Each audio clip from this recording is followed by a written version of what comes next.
Yo, what's up guys, TheReaper Playz here, back with another video. Now, it's December, and the year is drawing to a close. And man, what a year it's been for wrestling fans, me included. So I just thought I'd make a video recapping WWE in 2023. Now, obviously we cannot do this without talking about the cinematic story of The Bloodline. Sami Zayn finally turning on Roman Reigns at the Royal Rumble was one of the most talked about moments in WWE history. And that one moment led to the entire downfall of the Bloodline. Well, I say the entire downfall, they're kind of still going. But this led to an incredible match between Sami Zayn and Roman Reigns. And although Sami Zayn lost that match, he did get his retribution in the form of winning the undisputed WWE Tag Team Championships with Kevin Owens from the Usos. Whilst all this was happening, Cody Rhodes was trying to finish his story and become the undisputed WWE Universal Champion. And let's just say he was unsuccessful. But ever since then, Roman Reigns has been increasingly pissed off at the Usos, so much so that Jimmy turned on Roman, and then Jay turned on Roman. And then we got the Bloodline Civil War, where Jey Uso did the unthinkable and pinned the Tribal Chief. And so Roman Reigns just accepted defeat, lay low, and just let the Usos do their thing. Ha! Who am I kidding? After this loss, Roman Reigns took out all of his anger on Jimmy Uso by injuring him, causing Jey Uso to challenge for the undisputed WWE Universal Championship. Kind of a snake move, not gonna lie, taking advantage of your brother's injuries. So we had the tribal combat at SummerSlam between Roman Reigns and Jey Uso, and I actually really enjoyed this match. Okay, Solo getting involved kind of ruined the whole idea of tribal combat. But the big story of that night came at the end of the match. Jimmy Uso turned on his brother. Controversial decision, but this led to Jey Uso becoming one of the biggest babyfaces on the roster. All in all, the Bloodline story was absolute gold, and I think there's going to be more to come next year. But as the Bloodline fell, the Judgment Day rose to the top. Hey yo, Dom, that is not your briefcase. They have pretty much all the gold right now. Women's World Championship, North American Championship on NXT, Undisputed Tag Championship, Senior Money in the Bank. And they're all doing incredibly well, especially Dirty Dom. Oh, here we go. Are you done? Yeah, I do not see this stopping anytime soon. Say what you want about the dude, he is literally one of the MVPs of this year. Yeah, speaking of MVPs of this year, we can't talk about them without talking about the megastar, with everybody saying LA Knight. Yeah! A throwback to the Attitude Era, LA Knight has become the most popular man in WWE, and possibly wrestling as a whole. And the best thing about him is that he achieved all of this popularity by himself. Since his Royal Rumble match against Bray Wyatt, the crowds have just been getting louder and louder for Knight. And speaking of Wyatt, that incredible moment that he had with The Undertaker at Raw 30, God, that was good.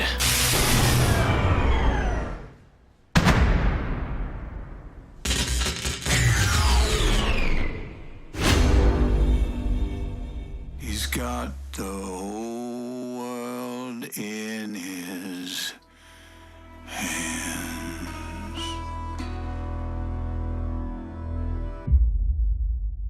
Follow the buzzards.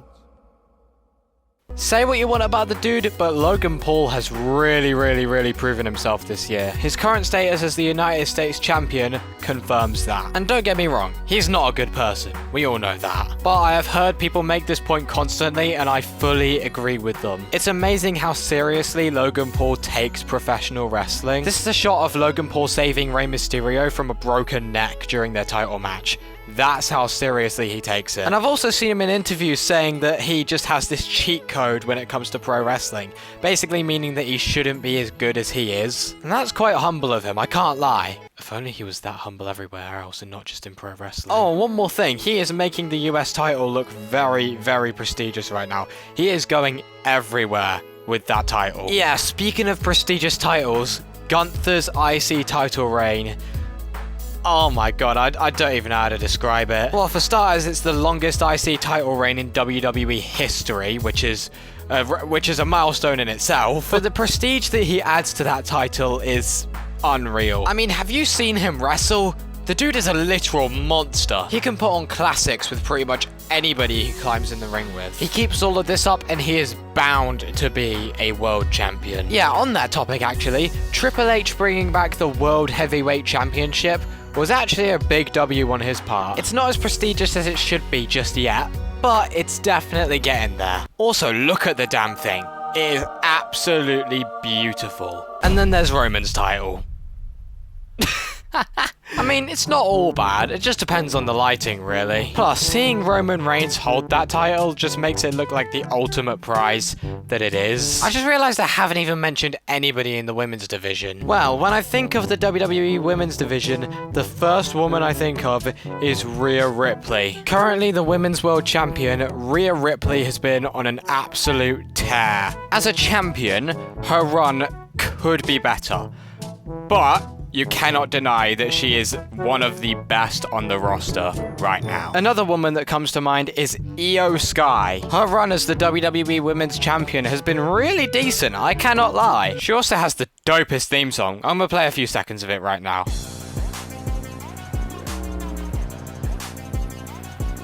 See? Dope theme song. Anyway, on to the business side of things. WWE merged with the UFC and is now under TKO leadership. Yeah, Vince McMahon tried to be a little bit sneaky getting back into the creative team. That is the ugliest mustache I've ever seen in my life. But no, Ari Emanuel, I think that's how you pronounce his name, disallowed this. A massive win for WWE. And literally on WWE's first night under TKO leadership, The Rock returned to the WWE, just for one night only, but it was still incredibly special. And that's not the only major return to happen this year, as Randy Orton and CM Punk also returned to the WWE. Randy from a major back injury that took 18 months off of his career, CM Punk from being fired from AEW. Say what you will about him, CM Punk is a massive draw for the WWE. But in all honesty, I am a lot more happy that Randy's back. And yes, as much positives as there were in 2023, no year in wrestling goes without losses, unfortunately. So I'm going to take this time to take a step back and remember some of the guys that we lost this year. Jerry Jarrett was a man who formed TNA, well, for emphasis on a man who formed TNA. He worked with multiple people, and that helped launch the careers of AJ Styles, Bobby Roode, Xavier Woods, so on and so forth. Oh, and you might recognize the last name. He's actually the father of WWE Hall of Famer Jeff Jarrett. So yeah, a very influential figure in the world of wrestling. The man of the hour, the man with the power, too sweet to be sour, superstar Billy Graham. Hulk Hogan drew massive inspiration from him. Well and truly one of the greatest of all time, the original WWE superstar. Bushwhacker Butch, one half of, I'm assuming one of the comedic tag teams? I'm not sure. I don't really know much about the Bushwhackers. All I know is that they're a tag team of legends, and yeah, Bushwhacker Butch, he will be missed. Jay Briscoe, oh my god, this one's screwed up. Jay Briscoe was only 38 years old and he died in a car crash that wasn't even his fault. He was a reigning champion at that time as well. Ugh. Jesus Christ, that was a true tragedy. Thoughts and prayers still go out to his family, because that is just horrible. The Iron Sheik, one of the greatest in-ring villains of all time. You know I love the bad guys. Sorry, that laugh sounded really horrible. I didn't mean it like that. But yeah, Iron Sheik was really good at attracting hatred from the crowd. Yeah, sometimes his co-workers actually worried for his well-being. Terry Funk and Bray Wyatt. Now, Terry Funk, he's the guy that, as Booker T said on NXT after he died, he was the guy who put Texas wrestling on the map, and he was a true hardcore legend. God, he was a cowboy. Cody Rhodes was right, he really was a cowboy. And as for Bray Wyatt, well, enough has been said about him. He was a great guy. Gonna miss him. Obviously, this isn't all of them, but RIP to every wrestler we lost in 2023.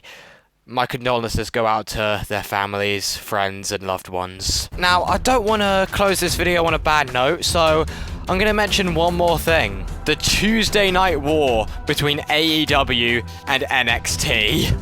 Oh man, that was fun. So NXT won by like 300,000 views. So, did Tony Khan accept defeat graciously? What do you think? This week, 2 active decades-long reigning streaks from 2 great legends were ended. With all due respect, until this week's head-to-head AEW on TBS versus WWE on USA, neither John Cena nor The Undertaker have ever been on a WWE show with under 1 million total viewers, plus under 400k in the demo. Like, the dude has literally lost his mind. Like, what happened to what AEW is trying to be an alternative for WWE? AEW is not trying to compete with WWE in any way. Like, come on, Tony, please just put the phone down. Like, you're literally embarrassing yourself, your company, and your fans. But yeah, that was my recap from WWE in 2023. If I missed anything out, feel free to let me know in the comment section down below. I hope you guys have enjoyed this year of WWE. There's been a lot of highs and a lot of lows. And I also hope you enjoyed this video. If you did the latter, make sure you hit the like button, leave a comment down below, and subscribe to the channel if you haven't already. And I will see you guys in the next video. Bye!